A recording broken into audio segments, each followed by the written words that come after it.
We're going to go through every matchup, talk about the quarterbacks, tight ends that matter for week 9, who to start and who to sit. Remember, there are 2 teams that are going to be off. It's the Steelers and the 49ers. Let's start with the quarterback position. These are the guys you can set and forget. The must-starts at QB are Josh Allen, Jalen Hurts, Lamar Jackson, and Jaden Daniels. At tight end, you can feel good about Travis Kelce, Trey McBride, Brock Bowers, Evan Engram, and David Njoku. Before you start setting your fantasy lineup, you're going to get your picks in on Underdog. For some reason you haven't tried Underdog yet, go ahead and do it. Download the app, go to underdogfantasy.com, and you get this free pick as a new customer. CJ Stroud just needs 1 yard. You get that pick, you win. Take the higher on 0.5 total yards for CJ Stroud. And if you are new to Underdog and you use code ENDGAME when you sign up, you also get up to $1,000 worth of bonus cash in your account. So try it now if you haven't yet. That Thursday night matchup is the Texans at the Jets. Let's talk CJ Stroud. All right, didn't boom, right? Didn't have a big game. I mean, it wasn't bad, but still. Against the Colts, just decent numbers. Diggs gonna be out. Nico's already out. And now on the road against the Jets. Is this something to worry about with Stroud? You got to be worried here. On the road against the Jets, his weapons are all out. I can only put Stroud in the 2 QB Superflex tier this week. Yeah, look, we've already had people asking, can I bench Stroud? Can I drop Stroud? And I can't say no, because this is not going to be a good week for him. I'm going to bench him. Superflex, you probably aren't going to have a better option, so you can play him in that format. And I think it's reasonable to ask if the tight end Dalton Schultz does benefit from some of those vacated targets for Stephon Diggs. You got to think he will. I mean, he was okay last week. I don't expect a huge Dalton Schultz game. It's still a road game against the Jets, but he should benefit here, so I think he's at least a streaming option this week. If the matchup was better, then I would feel a little bit more comfortable recommending him. I mean, he's a streaming option, but he's not going to be one of my favorites still. And I can say Aaron Rodgers, still not my favorite option at quarterback in fantasy, even in Superflex. I mean, I guess he can be played, but I really don't want to. No, Superflex, he's fine. He at least has a floor, but yeah, not my favorite. And maybe because it was National Tight Ends Day, Tyler Conklin reemerged, scored a touchdown. Does that put him on the radar?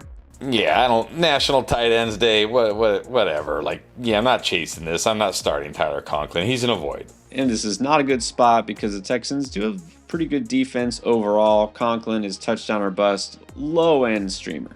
The Saints are going to take on the Panthers this week.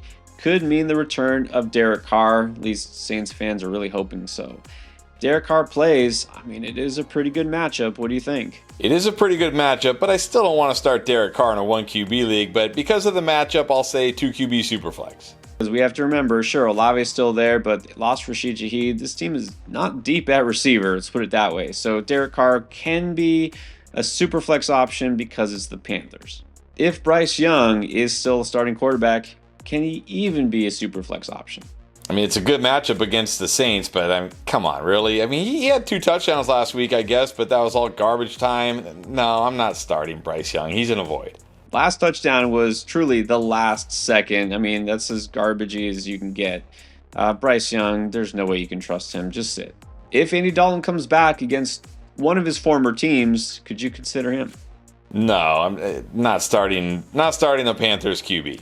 Fair enough. Yeah, we can't forget that. Before that sprained finger, Andy Dalton was starting to look terrible again, so don't do it. What about the rookie tight end, Jatavian Sanders, starting to get more targets? I don't know. I feel like this is a little too desperate, though. Yeah, he was starting to get more targets until last week when he only got 1. Maybe Bryce Young won't target him. I don't know. I'm not starting Sanders. Commanders at the Giants this week. JD, good to go. If you got him, you start him. What about his tight end, Zach Ertz? Always got to feel solid about Zach Ertz. Doesn't have the highest ceiling, but has a pretty good floor. He's a solid streaming option. Been a pleasant surprise, especially for those who do stream tight end. Just recognize the upside is limited, and the Giants, who are just okay on defense, they don't give up touchdowns to tight ends, and Zach Ertz doesn't really score many touchdowns. So I think he's just a floor play if you're streaming tight end. And on the other side, Daniel Jones still looks like Daniel Jones. What does that mean in this matchup against the Commanders? It doesn't matter the matchup. It means I'm not starting Daniel Jones probably ever. No, nor should you be. This Commanders defense is not worth streaming against anyways. Rematch between the Dolphins at the Bills. The last time these two teams met is when Tua Tagovailoa got that concussion. So now he's back on the road in Buffalo. He was pretty rough the last time these teams met, even before he got hurt. Do you think he can do any better? I would hope he could do better, but this is still a road matchup against the Bills. I don't feel great here. Low end of the streamers this week. I can't even put that high. And again, Tua just does not do that well against Buffalo. The whole Dolphins team on the road, pretty tough pass defense, super flex only. Jonnu Smith predictably took a step back with Tua back at quarterback. Is he on the streaming radar this week? The targets were there, but the yards really weren't. So, I mean, it's the Bills. They're good against wide receivers. Maybe there's a chance here. Desperate streamer. Agreed. Desperation streamer. I mean, look, he's in a good offense. He's an athletic receiving first tight end, but I don't like the matchup whatsoever. So if you really got nobody better, you could stream him. Now, as far as Dalton Kincaid, look, the targets were there. He did score a touchdown, but is that enough? He's still a guy that we should be starting. I think he's on the higher end of the streaming radar. Like, yes, he did score. That was nice, but still only 31 yards last week. I don't know if this is a game where they're going to have to throw it a ton, so he's on the higher end of the streamers for me. It's like he barely is clinging on to fantasy relevance here. He's in a great offense, but now all of a sudden, Shakir getting a ton of targets. Amari Cooper is there. Yeah, a high-end streamer, not a must-start anymore. Now, hopefully this video helps you with all your start-sit decisions, but if you still have questions for start-sit, waiver wire trades, or anything fantasy football related, use the Draft Lane app because that connects you directly with Chris and myself for all your fantasy football needs. Download it for free right now. Now we got the Chargers taking on the Browns. Look, they're starting to unleash Justin Herbert just a little bit more each week, actually trusting the pass offense, but can you trust Herbert for fantasy? On the road in Cleveland, I still don't want to trust him here, but I think the problem for the Chargers is as much as they want to run, the run game isn't looking very good these days, so he'll throw probably more than they want, but still, what's the upside? 2 QB Superflex only. Right, it'll take a lot more before we can elevate Herbert beyond that tier, so we'll just keep him here, Superflex. And now this is 2 weeks in a row that Will Dissly has gotten a significant target share. Is he something that we have to consider?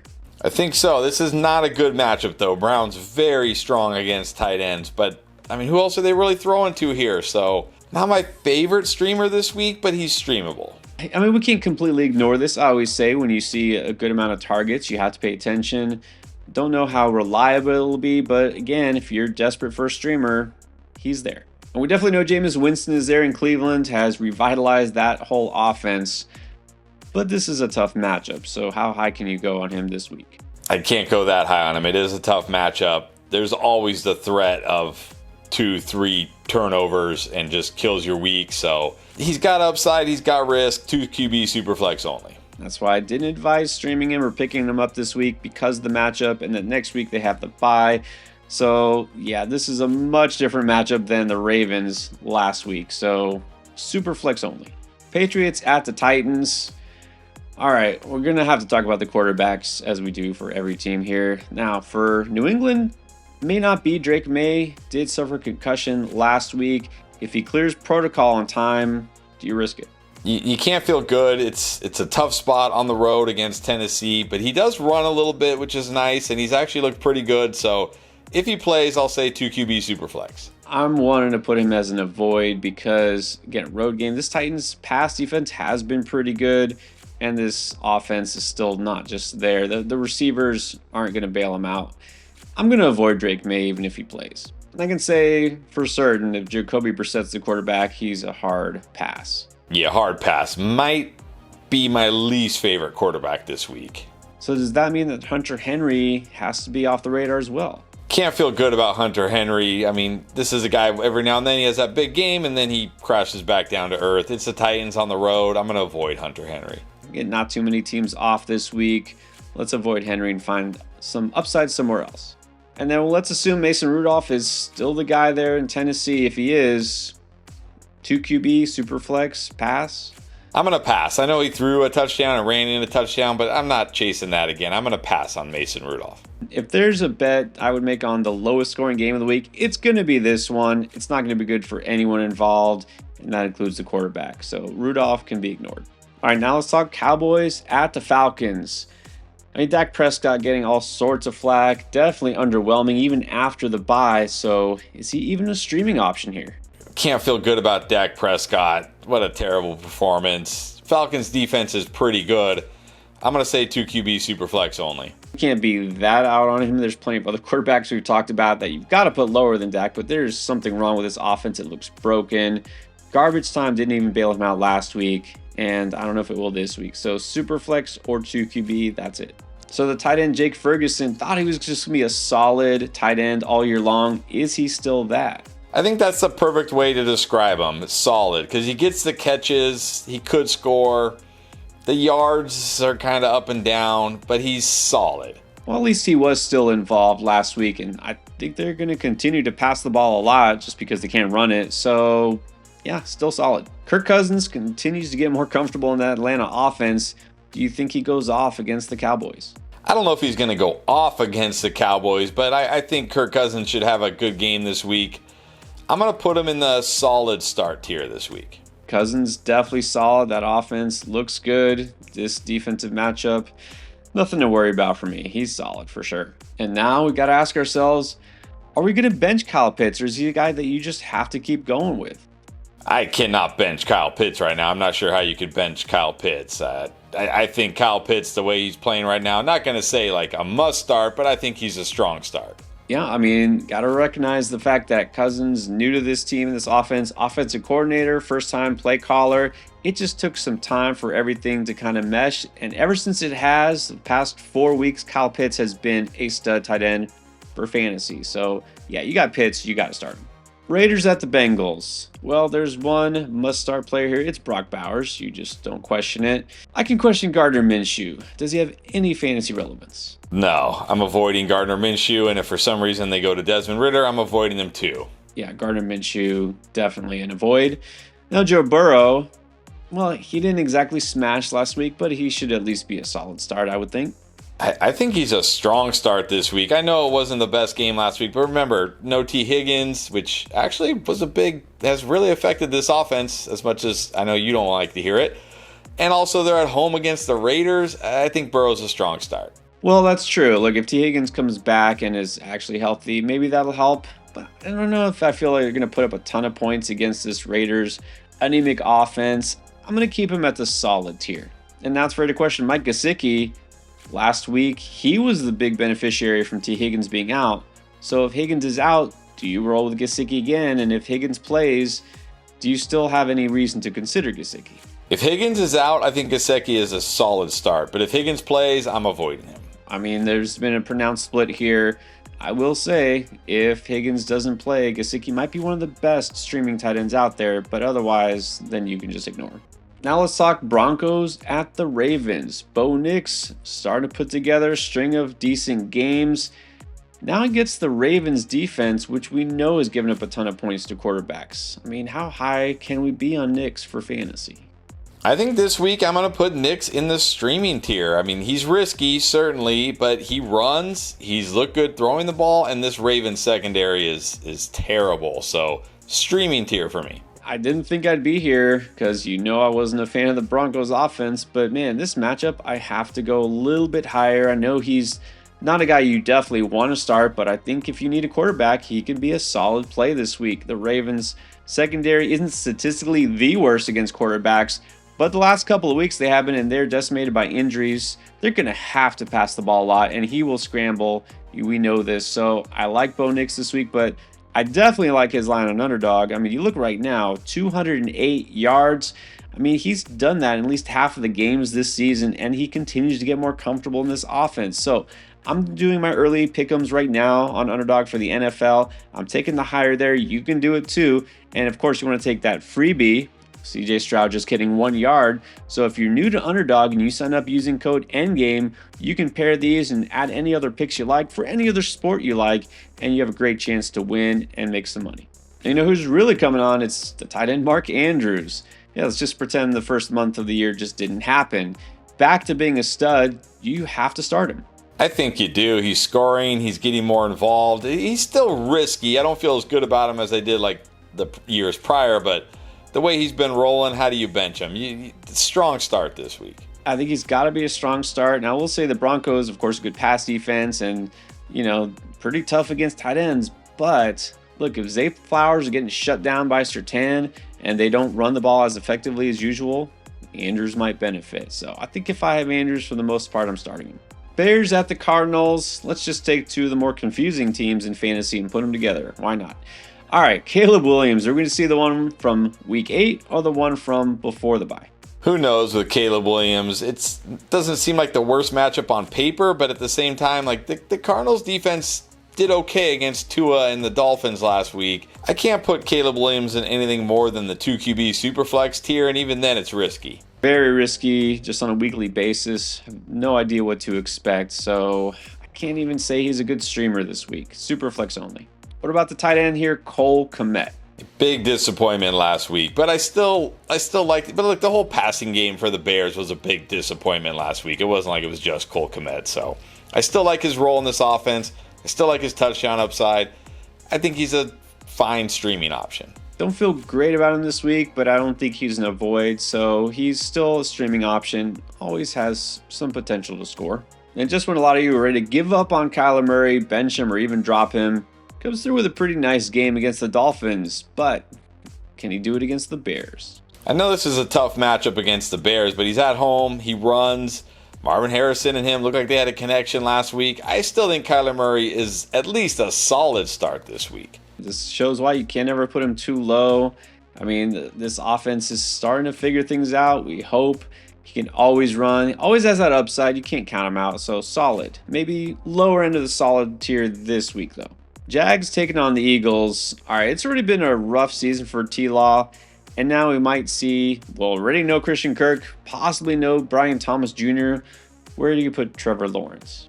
I mean, the one thing is, though, they do have to throw the ball a lot because they're always losing. So it kind of keeps them afloat here as like a low-end 2 QB Superflex option. I really just want to say avoid. But the only thing is, then I got to count how many quarterbacks we've already said that to. And I guess by default, he can fit as a 2 QB league starter, but barely. And of course, you're starting Evan Engram. He's going to get a ton of targets, especially because of those injuries. Now, Dallas Goedert is a different story. He's missed a couple weeks. If he returns, is he startable? I don't think so. I mean, you got Devonta Smith here. You got A.J. Brown here. Where does Dallas Goedert really fit into this offense? It's not a bad matchup, but what's the upside here? I'm going to avoid Dallas Goedert. I won't avoid because if he plays and he's good to go, I mean, it's the Jaguars. But I'd say he's just a streaming option for this week. Now let's talk Rams at Seahawks. This is a different offense when you got your two best receivers back. So Matt Stafford, how strong of a start is he? I think he's got to be a strong start. I know the Seahawks got a little bit healthier in the secondary last week, but man, with Kupp and Puka back, this offense rolling, got to be a strong start this week. Yeah, I think Stafford is going to be one of those guys that you definitely want to start if you stream quarterback. If he's out there, go pick him up now. So strong start week 9. I do recall Geno Smith at one point had been the leading passer in terms of yards in the NFL. But man, I just feel like this is a very hollow fantasy profile here. What are you going to do with Geno Smith this week?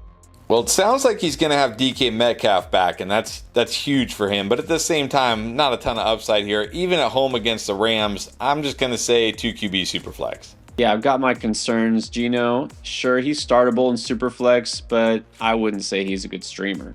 Noah Fant, like most Seahawks last week, didn't benefit from DK Metcalf being out. Do you think he does anything against the Rams? Not the worst matchup, but how good can we ever really feel about Noah Fant? Barely a streamer. But man, Noah Fant has just not had that upside. I mean, when did Noah Fant last have real significant upside? You know what? Let's just avoid Noah Fant. Lions at the Packers. We saw the unusual Jared Goff game with 3 touchdowns and somehow less than 100 passing yards. But I feel like it's going to be a little bit different this week against the Packers. Where do you put Goff? It might be different, but if it's Malik Willis, it might not be. Although I will say Malik Willis didn't look terrible. He certainly didn't look like Mason Rudolph, Tennessee Titans, terrible.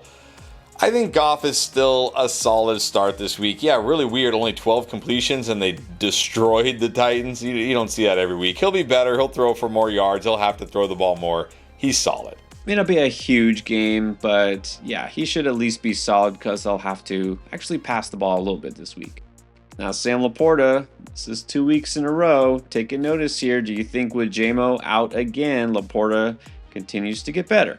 I guess it's 2 weeks in a row that he even score 2 weeks ago, but this game he scored on a David Montgomery pass. Now, I will say on the plus side, he had 6 targets. One of them was from the running back, but at least he had 6 targets, only 48 yards. I guess with Jameson Williams out, he's solid, but that's as high as I can go. I'm tempted to go higher, but I won't. I will say, though, if I got Laporta, I'm starting him unless I happen to have another stud tight end.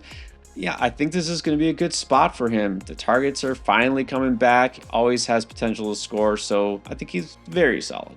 Now, we already talked about Jordan Love. That injury wasn't serious, but with the bye coming up soon, they might just sit him. If Jordan Love does gut it out, you trust him. I think you have to. At home against the Lions, I think if Jordan Love plays, even with the injury, I'm going to put him as a strong start. It is a good spot against that Detroit secondary. Gives up a lot of yardage. I think if Love plays, I will say he's a higher end of the solid tier. I don't want to go too far on him because he didn't look right for most of that game last week, even before he left. But we do think it might be a Malik Willis once again. Where can you rank Malik Willis in terms of fantasy? Superflex even? I think he's definitely startable in Superflex. He runs. It's the Lions. I don't want to start him in a 1 QB league, but I certainly think in a 2 QB Superflex league you could. Can't go higher because, again, not that many quarterbacks are on bye or even injured this week. So Malik Willis, Superflex, and that's it.